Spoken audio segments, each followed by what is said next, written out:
A black woman walks into her own five-star hotel, determined to experience the service firsthand after receiving a series of complaints. What she finds is even worse than she expected. When she arrived at the front desk to check in, she's hit with a surprise: her reservation has mysteriously disappeared. But once she reveals who she really is, the front desk clerk will pay a heavy price for what she did. This hotel is about to undergo a massive reckoning. You ever walk into a place and feel like you don't exist? Drop it in the comments. 45 years old. Black. Jewish. Successful as hell. A woman who built an empire from the ground up, brick by stubborn brick, in an industry that rarely made room for women like her. She wasn't new to being underestimated. In fact, she'd long ago stopped keeping track of how many times she'd been dismissed in rooms where she signed the checks. But even for her, this was a new low. Hello friends, if you new here then don't forget to hit subscribe button, and if you like then hit the like button also, and don't forget to tell me in the comments where you from watching this video. The hotel lobby glistened with soft gold lighting, faux marble floors, and a scent that whispered of money, jasmine and disinfectant. 5 stars. 5 figures per suite. A crown jewel in the luxury hospitality brand that bore her silent signature.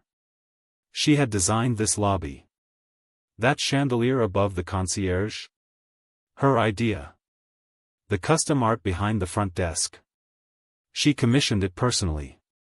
And yet, as she stood there, simple coat draped over her arm, overnight bag slung across one shoulder, no one, not a soul, looked up. She waited. The front desk was manned, well, womaned, by a 20-something blonde named Kim, perched behind the sleek granite counter like she was doing the world a favor just by showing up. One hand scrolled through her phone with the dedication of a surgeon. Her other arm dangled limply beside her coffee cup, nails glossy, attitude shinier. Naomi gave it a beat. Then another. Then cleared her throat gently. Nothing. She tapped the edge of the desk once, firm but polite. Kim didn't blink. Didn't flinch. Didn't even acknowledge the sound. "Excuse me," Naomi said, tone smooth as lacquered wood. Kim let out a sigh so exaggerated it should have come with a soundtrack. Finally, she dragged her eyes upward, blinking like Naomi had just materialized out of thin air. "Yeah?" Kim asked, voice flat as a dead line. "Not welcome to our hotel. Not how can I help you today, ma'am?" Just that one syllable, yeah, like Naomi had interrupted something more important than paying customers and professionalism. Naomi didn't flinch. She was used to this game. She'd lived it, in boardrooms, on tarmacs, even in her own elevator once. She'd come without her name badge, her PR shield, or the team who usually trailed her like an orbit. No makeup. No heels. Just Naomi. "I have a reservation. Naomi Levine." Kim tapped her keyboard with the enthusiasm of a sedated sloth. "MHM. Yeah. Nope. Don't see it." Naomi arched a brow. "You're sure?" Kim shrugged without looking up. "Pretty sure." Her fingers returned to her phone, back to scrolling through someone else's life while pretending this one wasn't standing right in front of her. Naomi didn't move. She reached into her coat pocket and pulled out her phone, thumbed through her emails with calm, measured grace, then held the screen forward. "I have the confirmation right here." Kim gave the briefest glance, dismissive, uninterested. "Yeah, well, system doesn't lie. But my email doesn't either," Naomi replied. Another sigh. "Look, maybe you booked the wrong location. Happens all the time." There it was. The implication that somehow Naomi had wandered in off the street. That someone like her couldn't possibly belong here. That she must have made the mistake. Naomi smiled, just barely. "You saying I'm lost?" Kim smirked, eyes back on her phone. "I'm saying it happens." It wasn't new, this kind of soft-serve prejudice. The kind that smiled while it erased you. Naomi had spent her whole life walking through doors where people expected someone else, someone lighter, someone male, someone not her. Usually, she let it go. Choose your battles, her grandmother used to say. But today? No. Today was different. Because today, she wasn't just Naomi Levine, guest. She was Naomi Levine, founder, owner, and architect of the very empire this hotel sat atop. And if the front desk wanted to pretend she didn't exist, it was time to remind them who the hell she was.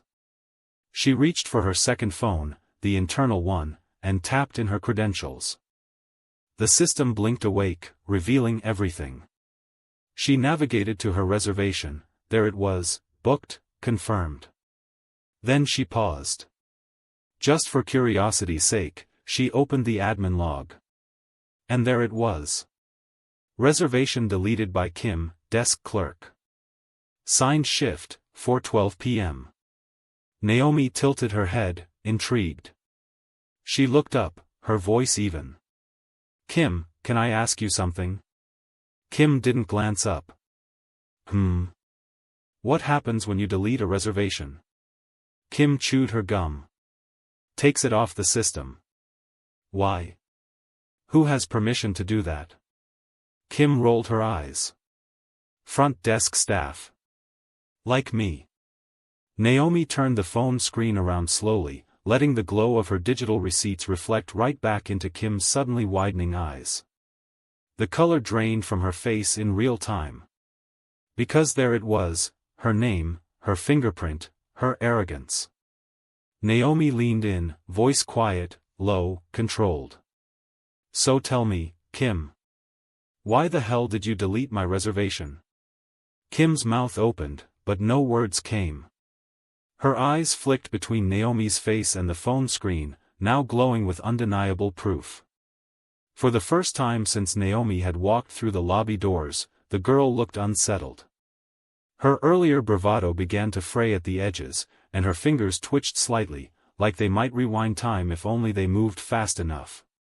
I didn't mean it, she started, but Naomi lifted one hand, not aggressively, just enough to silence whatever pitiful excuse was about to escape. Her voice remained quiet, composed, deliberate. Don't, she said. Just don't. Something shifted then. The air in the lobby. The awareness of those nearby. Conversations dimmed. A bellhop standing at a distance paused mid-step. A couple sitting on the velvet lounge couch glanced up over their champagne flutes. No one said anything, but all eyes began to settle on the scene unfolding in front of them. Naomi didn't raise her voice, she didn't need to. The restraint in her tone spoke louder than any outburst ever could. You have one job, Kim. And it's not judging who you think deserves a room. Kim blinked fast, her confidence draining as she reached for her keyboard. I can find something, she stammered. Right now. I'll fix it. Naomi tilted her head but said nothing, watching as the girl fumbled through the system, her fingers moving faster now, frantic, panicked. Within seconds, Kim slid a key card across the desk. Room 1427, she said quickly. Naomi didn't move. Her expression didn't change. She let the number sit in the air for a beat, then repeated it slowly. Room 1427. Her voice was even, but the edge in it was unmistakable. Kim hesitated. Naomi stepped a little closer, her eyes locked on the young woman's. You do realize that room's next to the maintenance closet, she said. Across from the service elevator. Faces the alley and the dumpster. You do know that, don't you? Kim's mouth opened again, but no sound came out. Naomi exhaled slowly, a humorless smile forming at the corner of her mouth. You tried to bury me. In a room I designed. Kim's eyes widened. Naomi finally picked up the key card, slowly, deliberately, like she was sealing a contract. She didn't say thank you. She turned, calm and unhurried, and walked toward the elevators as every eye in the room followed her. No drama. No raised voice. Just presence and power. When she entered room 1427, it was exactly as she remembered, small, loud, poorly insulated, and situated so that the hum of the industrial garbage bins outside was the room's natural soundtrack. It was the kind of room that sent a message, "You're not worth the view." She stood for a moment in the middle of the space, taking in the irony. Then she sat down, opened her laptop, and went to work. She logged into the internal system and searched Kim's name. The results weren't surprising. Dozens of guest complaints flagged her for rude behavior, failure to assist, fabricated policies, conveniently lost reservations. More than once, the words racial discrimination were mentioned. And every single one of those reports ended the same way, no further action taken. Naomi dug deeper. The common thread in all of it was the manager, Stephen Lane. His name was attached to each report as the resolving party. She'd met men like Stephen before. Men who managed by avoiding. Men who thought neutrality made them good leaders, when really, it made them complicit. That kind of management infected entire systems from the inside out. Naomi closed her laptop, stood up, and straightened her coat. Enough was enough. She walked straight past the front desk, past the gawking guests, and pushed open the door to Stephen's office without knocking. He looked up, startled. Middle-aged. Corporate. Too tan for winter. His face froze when he registered who was standing in front of him. "Levine," he said, scrambling to stand. Naomi shut the door behind her slowly. "Stephen," she replied, her voice flat. "You've had complaints about Kim for how long now?" Stephen fumbled. "We've received reports, sure, but I didn't realize." Naomi interrupted him with a look. "You didn't realize she was deleting confirmed reservations?" His mouth fell open. "She did what?" Naomi didn't flinch. "Mine. 30 minutes ago. She looked at me and decided I didn't belong. She erased my name from a system I built." Stephen looked like he'd swallowed a knife. "She didn't recognize you?" he asked, voice thin. Naomi's tone didn't waver. "She didn't need to. That's the problem." He tried to recover. "I'll speak with her. I'll retrain." "No," Naomi cut in. "You're going to walk out there and fire her. In front of everyone." Stephen blinked, face pale. "Right now?" "Yes," Naomi said. "Or I'll fire you first." He hesitated. Weighed his non-existent options. Then nodded. 2 minutes later, the lobby watched as Stephen Lane approached the front desk, his tie slightly askew, his voice stiff. Kim's face contorted, in confusion, then panic, then disbelief, as the words hit her, terminated effective immediately. She tried to argue. Pleaded. Even tried to cry. Naomi watched from a distance, her arms folded across her chest. She didn't interfere. Didn't gloat. Just observed.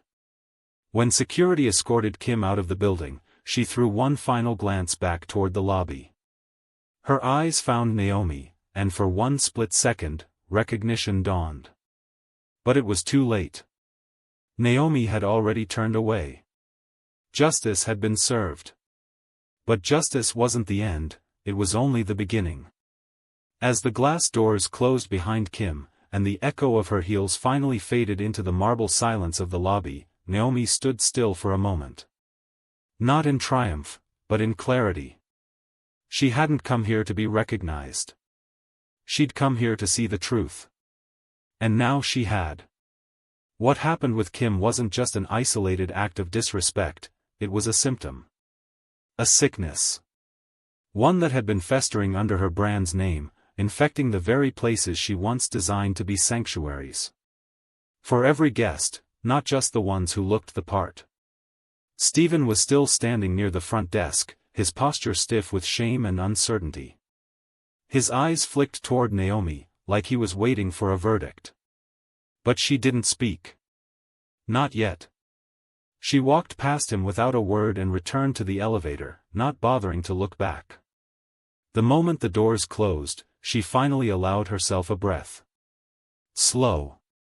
Deep. Deliberate. Then she reached into her coat pocket, pulled out her phone, and dialed. The line clicked. "This is Levine," she said. Her voice was calm, cold, and absolute. "Shut the hotel down. Full audit. Immediate. I want every guest complaint reviewed. I want every staff member reevaluated. If they can't cut it, they're gone. And make sure every guest affected this past year is fully refunded, upgraded, and personally contacted. No exceptions." She hung up without waiting for a reply. By the time she reached her suite, not 1427, of course, but the penthouse that was always held in quiet reserve for board visits, her inbox was already filling. Texts. Emails. Voicemails. Corporate. Legal. Regional heads. Board directors. Most began with concern. Some with panic. And one or two with that thinly veiled condescension she could sniff out before reading the second line. She ignored them all. Let them sweat. Let them wonder. She wasn't in the mood for spin. She was in the mood for truth. Naomi sat down at the desk, opened her laptop again. And this time, she didn't just check records. She dug deeper. She looked into the culture reports. Staff satisfaction surveys. Anonymous feedback channels she herself had once insisted be part of every hotel's infrastructure. Most of it had been ignored by the very people paid to protect her vision. She saw the patterns now, clear as cracks in stained glass. Not just Kim. Others. Staff promoted for compliance, not compassion. Guests quietly redirected to partner hotels based on accents, names, skin. It was all there, cloaked in corporate phrasing and plausible deniability, but Naomi saw through it like a smear on polished glass. There was a knock at her door. She didn't answer. A second knock. "Miss Levine," Stephen's voice came, muffled. "May I?" She walked to the door, opened it halfway, and stood blocking the entrance. He looked like a man halfway into an apology speech. "I just wanted to say I'm sorry," he began. "I didn't know things had gotten this bad. I take full responsibility." Naomi raised a hand. "You didn't know because you didn't want to know." He flinched but didn't deny it. "You were paid to protect the experience, not the image. And you failed." Stephen's shoulders sagged. "I can do better," he said quickly. "I want to help fix this." Naomi tilted her head. "You had the chance to fix it every day you ignored a complaint. Every time you let someone like Kim stay in power. You chose comfort over accountability." He opened his mouth again, but she stepped forward, voice low and firm. "You're done, Stephen. Pack your things." He blinked, stunned. "Please," he said. "This hotel, this was my shot." Naomi held his gaze. "And you shot yourself in the foot." She shut the door. She didn't feel proud. She felt clean, like disinfecting a wound. Necessary. Painful. Long overdue. An hour later, Naomi walked back down to the lobby. The atmosphere had shifted. The energy had changed.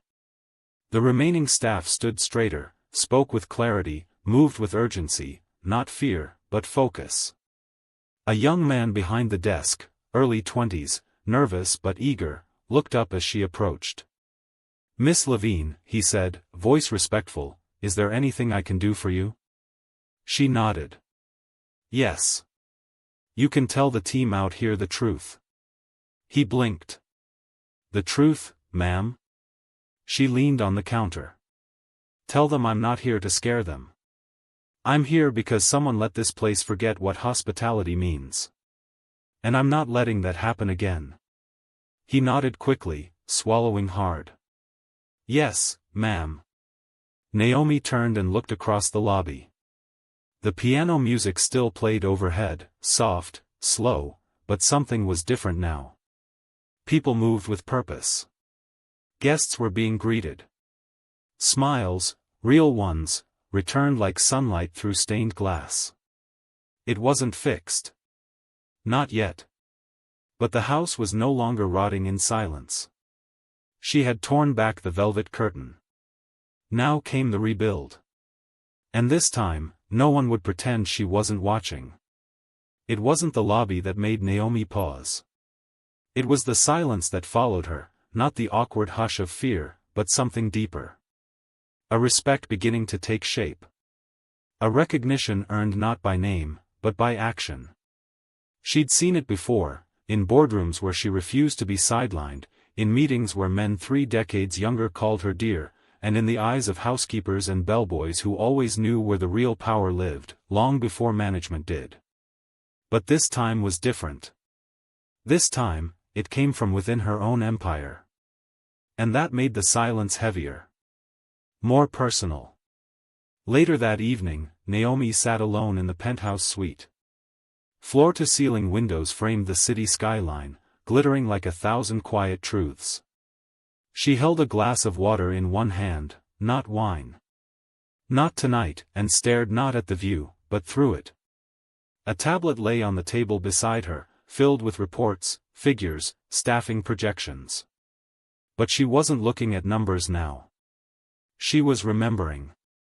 Years ago, when she opened her first property, there was no fanfare, no luxury branding.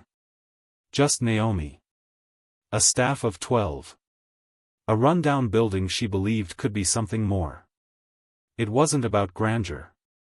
It was about dignity. About creating a space where people could feel safe, seen, welcomed, especially those used to being overlooked. She remembered their very first guest, a single mother, fleeing a bad situation. Scared. Broke. Proud. Naomi had upgraded her to a better room for no reason other than it felt right. That moment had stayed with her, not because it was exceptional, but because it wasn't. It was supposed to be the standard. So what happened? Somewhere between expansion and success, between being called ma'am and madam chairwoman, the mission blurred. The brand became polished. The heart diluted. She had trusted others to carry the torch while she built bigger. But bigger hadn't meant better. Not always. And it had taken being erased in her own lobby to remember that. Her thoughts were interrupted by a soft knock. Naomi opened the door to find one of the housekeepers standing outside, a woman maybe in her late 40s, hair pulled back tight, uniform clean but faded at the seams. She held a small note in one hand. "This was left for you at the front desk," she said, voice quiet, respectful. Naomi thanked her, took the note, and waited until she was gone before opening it. Inside, in simple handwriting, "Thank you for seeing us." No name. No request. Just that. Naomi sat down, the note still in her hand, and closed her eyes. She didn't cry.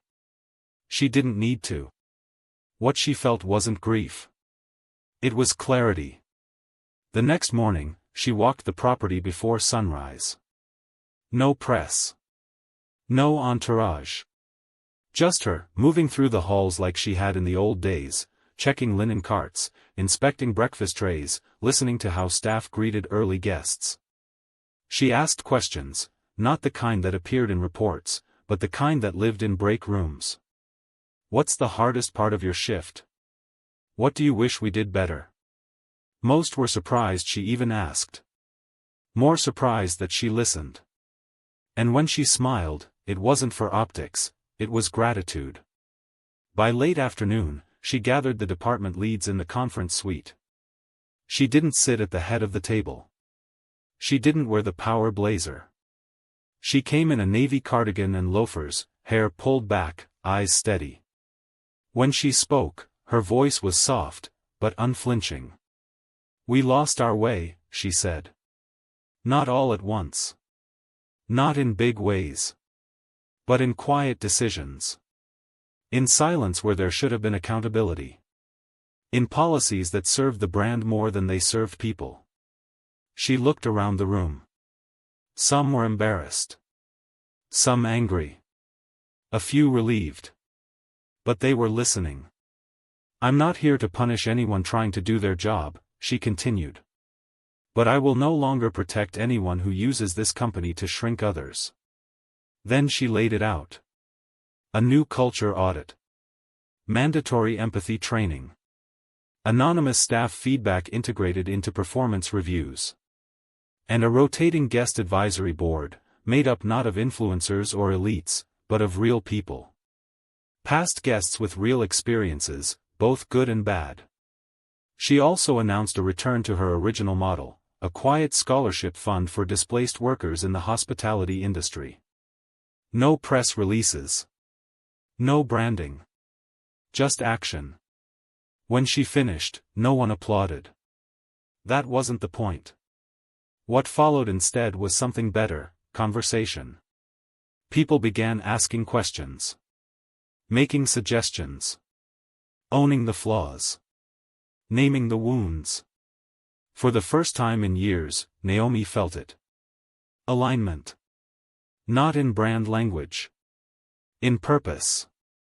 That evening, as the sun sank over the city, Naomi sat out on the rooftop terrace alone. No drink. No noise. Just stillness. Somewhere below, a guest was being welcomed into a room, with warmth and eye contact. Somewhere else, a young staffer was probably telling a new colleague, "She came down here." She listened. It wasn't about being in charge. It was about remembering why she had started in the first place.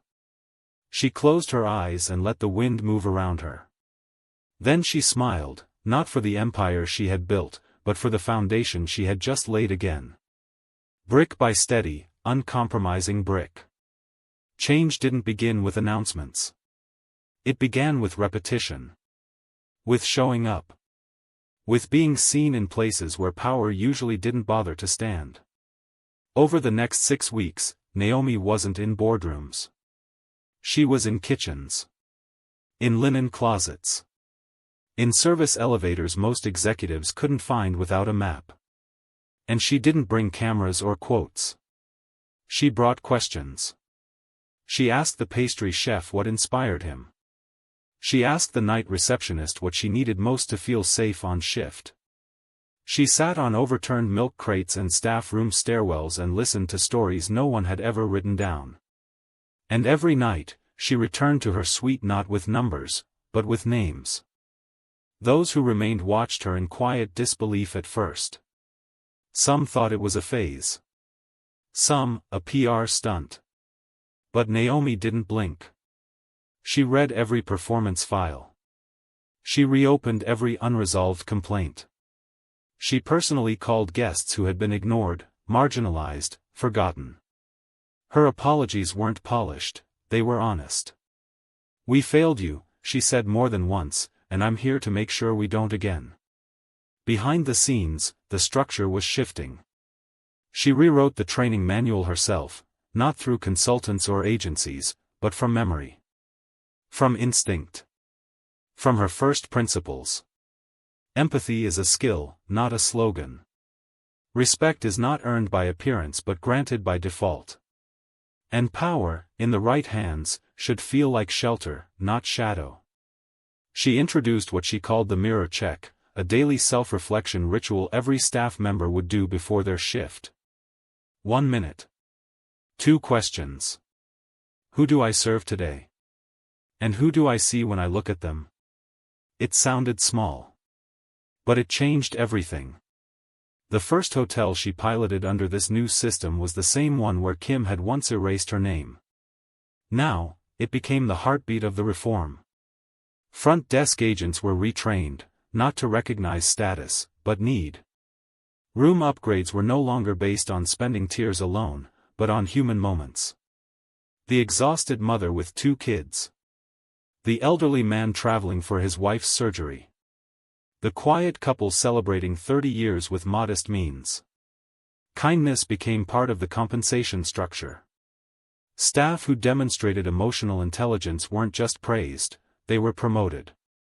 Naomi also started holding monthly ground floor briefings, open sessions where any employee, regardless of title, could step forward and speak. The first few were awkward, stiff. No one wanted to be the one who said the emperor had no clothes. But when a soft-spoken janitor named Lourdes raised her hand and asked, "Do we still matter when no one's watching?" everything cracked open. Naomi looked her in the eye and said, "You matter most." Then the room exhaled. And the culture finally inhaled something clean. Outside the hotel, word traveled fast. Not the way scandals traveled, but the way hope did, quiet, persistent, passed hand to hand like folded paper promises. Guests began returning, not for luxury, but for how they felt stepping through the doors. Former staff members wrote to say they wanted back in. Not for better pay, but for better purpose. And when a feature article called her the quiet architect of hospitality's revival, Naomi didn't read past the headline. Because she already knew what she was building. One night, alone in her office, she laid out a map, every hotel in the chain, every property with its own history, failures, stories. She placed small copper pins on each one. Not as symbols of control, but of responsibility. With every pin, she whispered the same thing. "You're next." Then she sat back, opened her old leather notebook, the one she used to carry when this empire was still just a dream, and wrote a single line across the first blank page. "Let this house be rebuilt in truth." She closed the book, turned out the light, and walked out into a future she was no longer afraid to shape with both hands.